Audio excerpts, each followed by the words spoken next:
ડભોઈના હીરા ભાગોળ બહારના ગોવિંદેશ્વર તળાવમાં જંગલી વેલાનું સામ્રાજ્ય જોવા મળી રહ્યું છે, જેને લઈને પારાવાર ગંદકી, મચ્છરોનો ત્રાસ અને અસહ્ય દુર્ગંધથી સ્થાનિક રહીશો ત્રાહિમામ પોકારી ઉઠ્યા છે.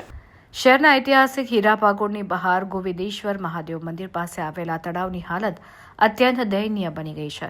તળાવમાં પાણીને બદલે ચારે તરફ જંગલી વેલનું વ્યાપક સામ્રાજ્ય છવાઈ ગયેલું છે. આ લીલી વનસ્પતિ એટલા મોટા પ્રમાણમાં ઉગી નીકળી છે કે દૂરથી જોતા તળાવમાં પાણી છે કે નહીં તે પણ ખ્યાલ ન આવે.